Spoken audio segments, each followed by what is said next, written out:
Chapter 139 to 141. Impure World Reincarnation. Hiruzen exhaled a ring of smoke. Hayashi is indeed very knowledgeable. In the night wind, the Hokage stood with his back turned, wearing his ceremonial robes, while Yuto knelt on one knee behind him. Hokage-sama, the clan head is just... Yuto hesitated for a long time before finally saying, "He is just worried about our clan members scattered outside." Hiruzen chuckled. "It's impressive that you could come up with such a reasonable excuse." Yuto lowered his head and remained silent. "Telling Mako about impure world reincarnation and then sending you away. Sigh, Yuto-kun. This is what I was most worried about. Not knowing what they discussed can only lead to baseless speculation, and distrust will grow from there. Fortunately, Hiyashi is a very steady person and won't easily do anything detrimental to the village. Continue to monitor the Hyuga clan's actions, Yuto-kun. To make your work easier, you won't be assigned new duties for now. As for the reason, I'll spread the word that you are about to become an advisor to the fourth Hokage. The new advisor should need ample time for independent learning after all. By the way, Yuto-kun, your appointment as the fourth Hokage's advisor isn't just a cover. Use this time to learn how to assist the Hokage in managing the village. You've served as a vice commander on the front lines. You have the ability." Yuto promptly expressed his loyalty. "Hokage-sama, you are not old yet." "No, I am old. Too old to suppress the Hyuga's unusual actions. Perhaps this matter should be handled by my successor." Hiruzen waved his hand. "You can leave now. Contact me anytime if something comes up, and inform Minato about the Hyuga clan situation to keep him in the loop." "Yes, Hokage-sama." "Oh? Dissatisfied with us leaving the village without permission?" Hiyashi took a sip of tea. "Understandable. The Hokage must have guessed that we went to seek the moon god. But even the third Hokage couldn't know that this trip was very fruitful, even meeting Mako." "Well done. Continue gathering information." "However, Yuto-kun," the clan leader looked at the branch family boy as if he were gazing at a great treasure.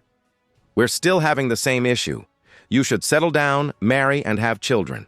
"About that, clan head Sama," Yuto replied awkwardly. "I might be entering the Hokage's building soon to study. The village seems to favor me as an advisor, so I might not have time to deal with my personal matters." Hiyashi was taken aback, then smiled. "That's good. Follow the village's arrangements." "Indeed, it is a good thing. A spy in a high position will naturally gather more intelligence." Hiyashi never considered the possibility of Yuto breaking free from control after gaining power. Lion's Fang Bite, Chakra-enhanced strength, Yin Seal. No matter how many skills one possesses, a single activation of the Curse Seal would cause even the fiercest lion to die on the spot. Yuto punched a large tree, causing the snow to explode into a firework-like shape. However, when he retracted his fist, the bark was intact. His gentle fist had reached a level where he could channel the force into the object's interior without using chakra, leaving the bark unscathed, but shattering the core. Yuto was truly a year-round warrior, training whenever he wasn't bedridden. "Yuto." A woman's voice came from above. Tsunade, smiling, sat on a tree crown and tossed him a gourd. "In a few minutes, you can drink." In the ninja world, a 15-year-old boy is considered an adult. "Sensei," Yuto shook the gourd, "why are you here? Where's Shizune?" "She went out to play with her friends. Honestly, you two are heartless enough to leave this old lady at home. You're not old. With the Yin Seal, you'll be as youthful as ever 20 years from now." The aging is in the mindset. The blonde woman sighed, tossing a snowball at Yuto. "When Shizune left, do you know what I told her? Come back on time or no sweets for a week. That's what Grandma Mito used to say to me when I was little." Yuto laughed, jumping up to sit beside Tsunade on the tree crown. "Sensei, what kind of liquor is this? Sakura sake. That's strange. I've only heard of Sakura mochi. Ignorance is a sign of youth. Sensei, you'd be better off giving me a ninjutsu scroll or something. I'm not interested in alcohol. Even on New Year's Eve, I should be training. You're still too young to appreciate alcohol. And what kind of sensei I would be if I give you work as birthday gifts? That's not something a good sensei should say. Yuto laughed, slowly relaxing. For the upcoming new year, he had been anxious. Konoha Year 58 marked the end of the Third Shinobi World War. The Battle of Kanobi Bridge had completely changed the world's course before then. Obito would turn completely dark, following Madara's path to madness. In a year, he would even take advantage of Kushina's childbirth to kill his sensei and sensei's wife. Yuto wasn't sure whether to intervene. His courage was growing. With a clone with Hashirama cells, now Yuto wanted to obtain Madara's cells, not for any reason other than that the names Hashirama and Madara somehow sounded harmonious together. If he were to pursue this, it would be like pulling barbecue out of the fire with bare hands, risking great danger. Moreover, Madara, lurking underground, would likely know about the moon god. His personality would make it unlikely for him to ignore the matter. He might strike at any time to capture someone with powers similar to the Rinnegan. Half of the 4 clones had been created. In a few years, their power would mature enough to break free from the cage bird, fulfilling a long-held dream. Using Madara's cells might speed up the process. The legendary ghost of Uchiha, barely surviving with the Gedo statue's support, had given his eyes to Nagato, leaving him at his weakest. Even if it failed, there was still Shisui. It would just slow down the clone's growth a bit.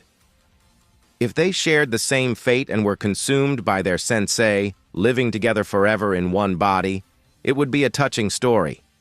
Right? As Yuto pondered, countless fireworks suddenly launched from the ground, ripping through the air with a sharp buzz. Various colors and shapes exploded against the black night sky, enveloping the two in an illusionary world. Happy New Year! Happy coming of age! The blonde woman suddenly shouted, opening the gourd of Sakura sake and pouring it into Yuto's mouth. The caged bird was now 15, office of the Hokage. Yuto sat in the corner, holding a pen and paper, listening and writing, much like he did in meetings in his previous life. In the office, the top officials of Konoha village were gathered. Hiruzen, the elder advisors, clan leaders, the heads of the Konoha hospital, and the barrier team. Counting Yuto, there were a total of 17 people. Suna is close to collapsing, Hiruzen said softly. You all saw the truce request they sent a few days ago. What are your thoughts? Let's hear them. Danzo immediately responded, we should cease the war with Suna. The puppet masters are difficult to deal with on the battlefield, and our troops struggle to penetrate that desert country. I agree. Fugaku sided with Danzo this time. Due to last year's rescue operation, Kumogakure is temporarily allied with us.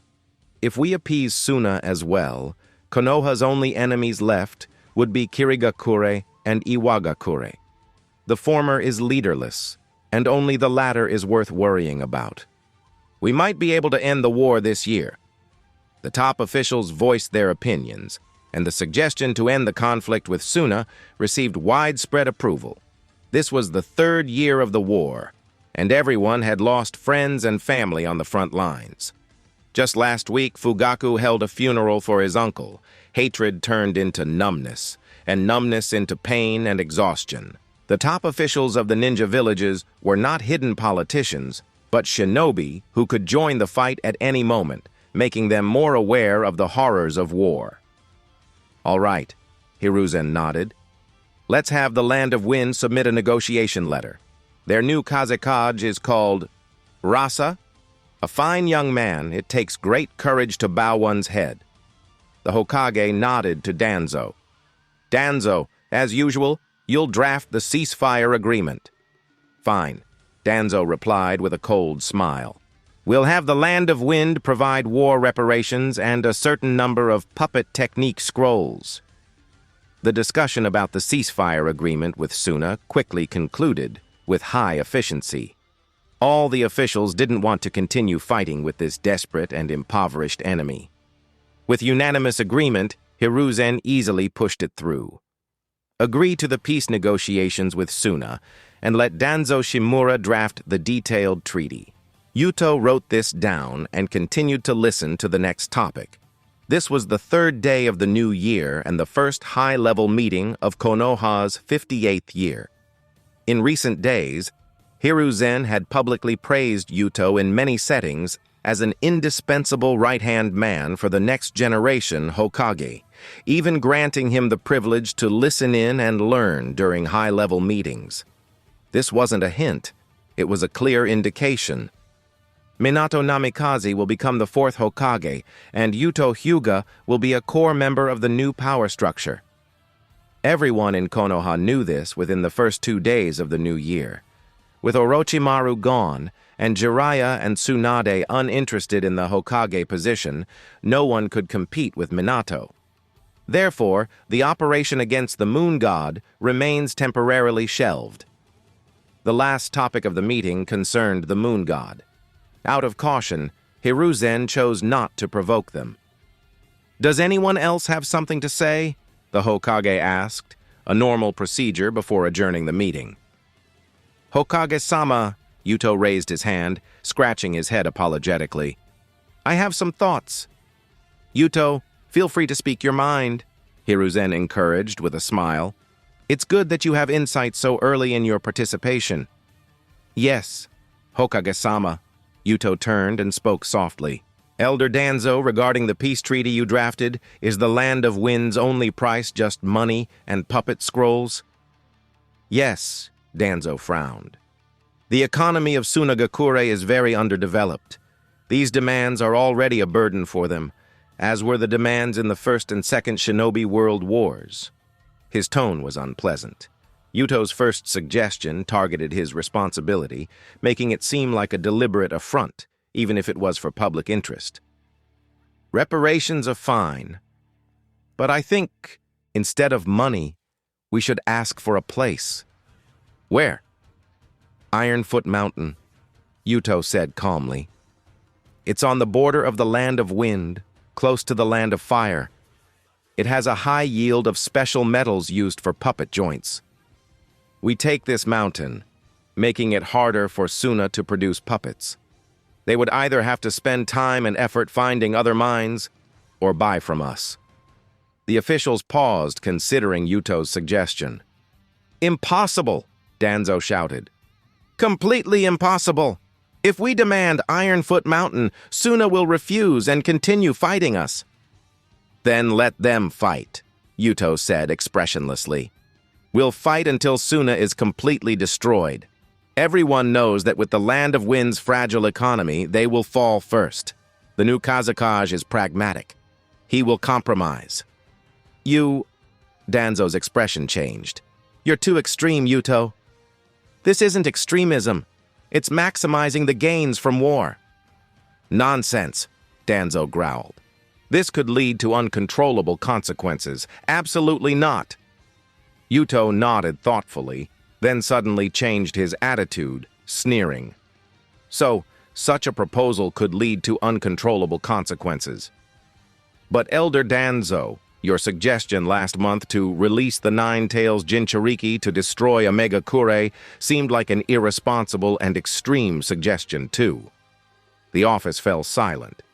The officials glanced at Danzo, then at Yuto, realizing Yuto's real intent was to reprimand Danzo. As for why he dared to challenge an elder so openly, everyone understood the reason. It was clear Minato heard something on the front lines and instructed this before leaving. He was risking his life on the battlefield, deterring enemies alone, while Danzo plotted to send his beloved girl to her death. Even a mild-tempered person like Minato would be furious. If his temper were worse, he might have used the Flying Thunder God technique to come and kill Danzo overnight. As for why Yuto stood up for Minato, it made perfect sense to everyone. Minato was expected to become Hokage this year, and Yuto, as his most capable and loyal subordinate, had to suppress the current advisors of the third Hokage. This was his duty, and also an unwritten rule in the village. Otherwise, Minato would become Hokage, with no one listening to him, turning him into a figurehead, a colossal joke. The transition from old to new, the clash between factions, was, in a way, proof of Konoha's thriving condition. "Yuto Hyuga, watch your tone," Danzo said sternly, staring at him. "Every decision made in this room must consider the bigger picture." "Bigger picture?" Yuto retorted, unfazed. "The name Minato Namikaze is the bigger picture." Bang, bang. Hiruzen Sarutobi knocked on the table. "Danzo, Yuto, that's enough from both of you." Danzo gave Yuto a sinister look, but said nothing more. It was clear that such conflicts would continue to arise, especially when Minato Namikaze became the Hokage. The clash between the old and new orders would become even fiercer. Fortunately, these were just the growing pains of change. Hiruzen took a puff of his pipe, not planning to intervene too much, and waved everyone out of the office. Yuto left the Hokage building and went to the Senju clan's backyard. Using summoning jutsu, he went to the Shikotsu forest. Mako's body floated in a preservation tank. Yuto carefully took it out and placed it on a wide tree branch, using skin restoration medical techniques to maintain the body. Being submerged in the preservative solution for a long time had discolored the skin. Anyone with a keen eye would notice something amiss. Yuto had to ensure Mako looked lifelike, preferably with a bit of a healthy flush. Mako's meeting with the Hyuga team occurred 2 weeks before the new year. According to the timeline, it was half a month until the transaction day he had agreed upon with Hayashi. Yuto hadn't heard any rumors, clearly indicating that Hayashi had kept the matter a secret, even from his own clan. This kind of unscrupulous act of digging up one's family graves certainly couldn't be publicized. After a long time, Yuto stopped and inspected Mako's body, nodding in satisfaction. The skin had been restored, and he had even added some subcutaneous fat. Mako no longer looked emaciated, but rather plump. Before using the body next time, a bit of skin coloring would suffice. "Where can you find a plastic surgeon with my aesthetic sense?" Yuto muttered to himself, storing Mako's body away. A hooded man stood before a giant tree, opening a hidden mechanism and entering the trunk. A torch suddenly appeared, illuminating Hiyashi Hyuga's face under the hood, casting shadows that made him look like an indistinct devil. The old man holding the torch chuckled eerily, his laughter grating and sounding like a broken-voiced night crow, perhaps from long isolation. "Clan leader, have you reached the age of death as well?" "Don't joke around. I'm just here to take something and leave. This is the burial ground of the Byakugan. Besides me, only countless corpses remain." The old man was extremely ancient, his skin as wrinkled as decayed trees. Despite living in a subterranean tomb devoid of living companions, his mind was sharp as lightning. "Clan leader, do you want the corpses of our clan members?" "Yes," Hayashi said plainly, quickly adding, "As the clan leader, I have that right." "Yes, clan leader, you certainly do." The old man turned and walked ahead with the torch. "Follow me, clan leader. Don't look around or wander off. Countless eyes are watching us." Hiyashi shivered involuntarily. In the boundless darkness, it did seem as if thousands of gleaming Byakugan were observing them. Due to the old man's extreme age, he moved slowly, almost like crawling. Hiyashi followed, initially filled with anxiety, but gradually he calmed down, feeling almost reverent. "Why is our clan's most important sanctuary built under this giant tree? And why are there so many wooden statues along the way?" Hiyashi asked in the darkness, confused. "I thought I was heading to the Senju clan's sanctuary."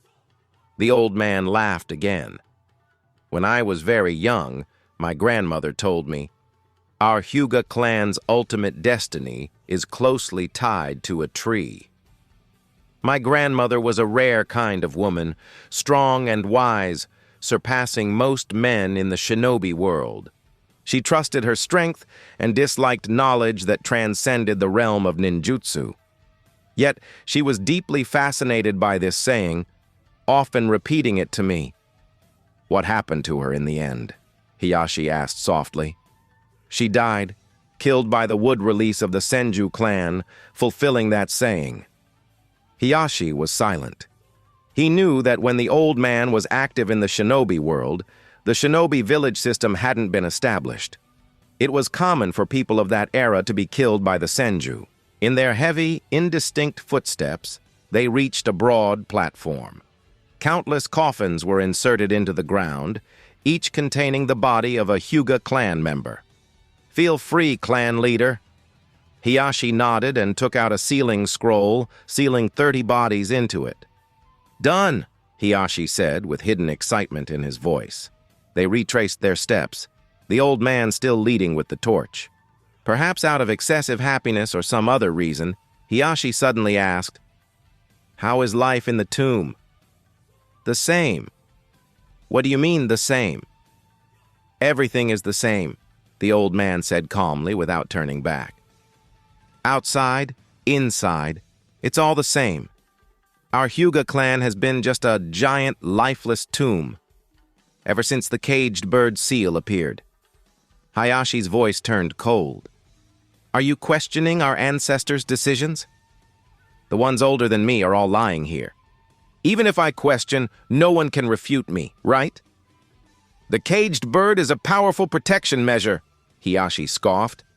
"Because of it, the Byakugan doesn't fall into enemy hands, allowing our clan to stand proud for 1,000 years. It is the blood bond of our clan." "Bond?" The old man was non-committal. "Just now, you took 30 bodies, all branch members. Each coffin has a number indicating their date of death. All poor souls who died in the 6th to 10th year of Konoha. If you ever met them, you should call them uncle or aunt. But you didn't hesitate or show any gratitude when sealing their bodies, like a foolish thief entering a treasury." "Bond? What a laughable analogy." They didn't speak for the rest of the journey. Bang. The secret door opened again. Sunlight poured in as Hiyashi walked out expressionlessly. The door slowly closed, isolating him from the old man once more. "You are wrong. The caged bird is not wrong. The Hyuga clan's glory is built on this curse mark." As the door closed, Hiyashi suddenly spoke. He heard the old man sigh. The mechanism locked, and the burial ground of the Byakugan once again sank into the earth. Hiyashi stood for a long time until the dew fell on his eyelids, jolting him awake. "You are wrong," Hiyashi muttered softly. As the last word fell to the ground, his figure vanished. "You, once called creator of revolving heaven, are now just an old man. Continue to live as the pitiful tomb keeper. I am the one who is right."